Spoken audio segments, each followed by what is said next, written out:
हरे Krishna.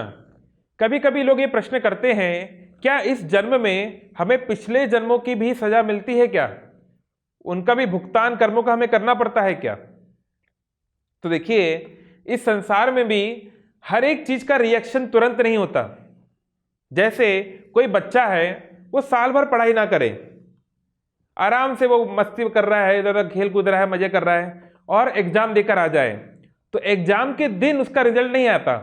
Result आएगा 2 महीने बाद ही, जब उसको आना है, और फिर जब वो आएगा तो फिर उसके जीवन में उसका असर दिखेगा। तो ऐसे ही कुछ चीजों का हमारे जीवन में तुरंत असर होता है, तुरंत उसका रिएक्शन आता है ना। तो हमारे जीवन में जिन पुराने कर्मों का रिएक्शन आना शुरू हो गया है, उसे बोलते हैं प्रारब्ध, यानी प्रारंभ हो गया है। अगर मैंने बैंक से लोन लिया, तो आप जब लोन लेते हैं तो कुछ समय तक आपकी ईएमआई नहीं लगती, लेकिन एक ना एक दिन आता है जब ईएमआई लगना शुरू हो जाती है। तो आप ये नहीं बोल सकते अरे पिछले 1 साल से तो मैंने बैंक से कोई पैसा लिया ही नहीं, तो बैंक वाले मुझसे पैसा क्यों मांग रहे हैं? अरे 1 साल पहले तो लिया था ना, वो तो चुकाना पड़ेगा ना। तो ये हमको समझना है। ऐसे ही अच्छे कर्म भी इस प्रकार से काम करते हैं। जैसे मैंने एक एफडी कराई 5 साल की, तो 5 साल तक मैंने जो है बैंक मुझे कुछ नहीं दे रहा है, लेकिन 5 साल होने के बाद जब वो फ्रूटिफाई हो जाएगी, जब उसका खुलने का समय हो जाएगा, तो 1 साल आपको बहुत सारा पैसा मिल जाएगा। तो ऐसे ही अच्छे और बुरे कर्म इस प्रकार से जीवन में असर डालते हैं। तो पुराने जन्मों का हिसाब भी हमको देना पड़ता है। तो कोई बोले अरे ये तो बहुत गलत बात है, तुरंत के तुरंत हो जाना चाहिए। तो उसके बारे में एक बहुत अच्छा वृत्तांत शास्त्रों में आता है कि जब महाभारत के युद्ध के पश्चात धृतराष्ट्र बहुत रो रहे हैं। देखिए, हम में से जो लोग माता पिता हैं उस बात को समझ पाएंगे। अगर हमारी एक संतान को अगर कुछ हो जाता है तो कितना दुख होता है। धृतराष्ट्र के 100 पुत्र मर गए, सोचिए कितना वो कष्ट में होगा। हम लोग तो इमेजिन नहीं कर सकते हैं, बहुत कष्ट में है, पीड़ा में है, रोए जा रहा है, रोए जा रहा है। तो उस समय शिला वेद व्यास वहां पर आते हैं। वेद व्यास उसको समझाने का प्रयास करते हैं, कैसे ये हुआ, क्यों हुआ, ठीक है, उनके सदगति के लिए हम लोग आगे क्या कर सकते हैं इत्यादि। तो धृतराष्ट्र कहता है कि प्रभु, मैंने ऐसा क्या किया था कि मेरे पुत्रों को, इतने सारे पुत्रों को यहां पर मृत्यु मिली है।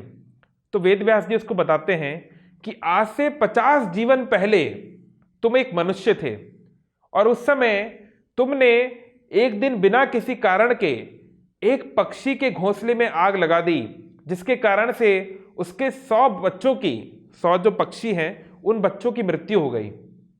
तो क्योंकि तुमने किसी के 100 बच्चों को मारा था, तो तुम्हारे साथ भी वही कष्ट तुम्हारे जीवन में होना निश्चित था। तो धृतराष्ट्र सोचने लगा गंभीरता से, उसे बड़ा पछतावा हुआ। फिर उसने कहा कि ठीक है, अगर मैंने ऐसा किया था तो तुरंत मुझे उसकी सजा मिलनी चाहिए थी, उसी जन्म में मेरे 100 बच्चे मर जाने चाहिए थे। इतने 50 जन्म तक मुझे क्यों इंतजार करवाया गया? तुरंत उसका फैसला हो जाना चाहिए, ऑन द स्पॉट।